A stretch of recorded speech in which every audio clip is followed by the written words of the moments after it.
Evening guys, nakakatuwa at medyo matatawa ka lang talaga sa pagdating sa mga FB at saka YouTube. Kasi nga ito yung source guys, no? Lalo na sa FB.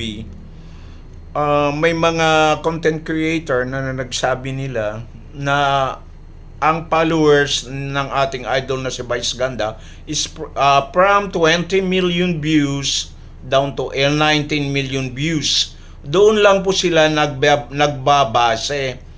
Ako naman ay walang kinikilingan. Although, mas maganda yung ibahagi ko rin yung aking natutunan. Kasi ang totoo guys, yesterday, binantayan ko talaga yung YouTube views ng ating idol na si Vice Ganda.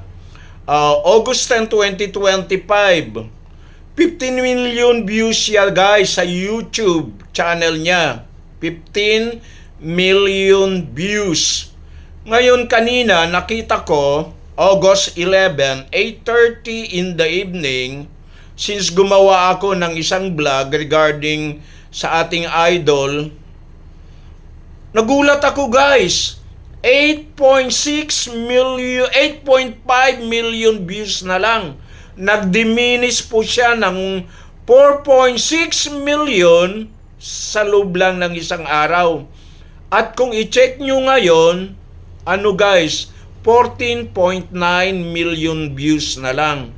Ang laki po ng nalagas sa views ng ating idol. Di ba nakakatakot yan?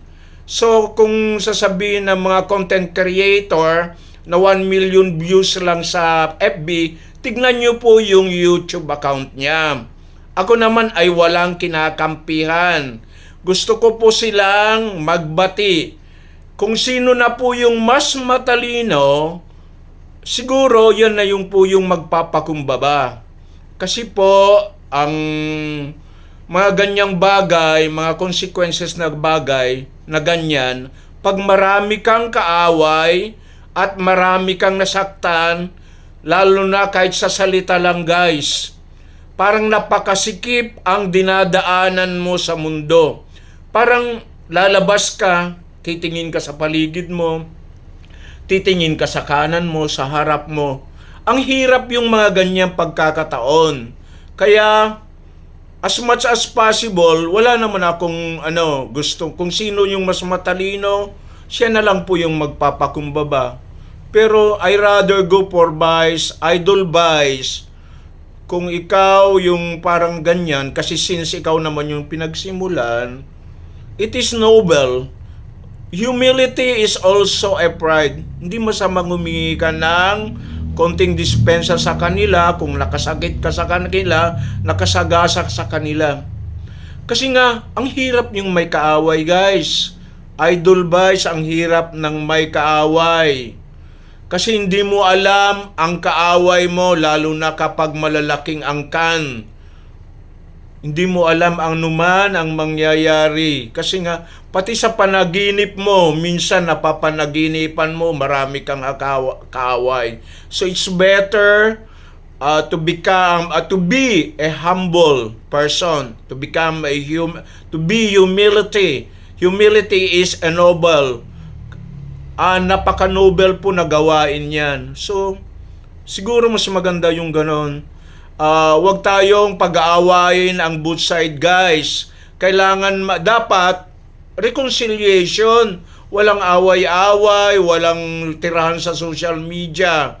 Kasi nga, hirap yung mga ganyang bagay. Sasabihin lang natin yung mga totoong bagay-bagay. Huwag yung mga pretending. Sana guys, ito lang ang may share ko at may advice ko at reaction ko sa mga nangyayari ngayon kay Idol Vice. At sa Tatay Gidigong, idol ko rin siya. Napakagaling na presidente. Yan, saludo po ako sa iyo. Sana po, wag nyo na lang pong pansinin ang nasabi ni Idol Vice. Sana po, ganun din po. Maraming salamat sa inyo.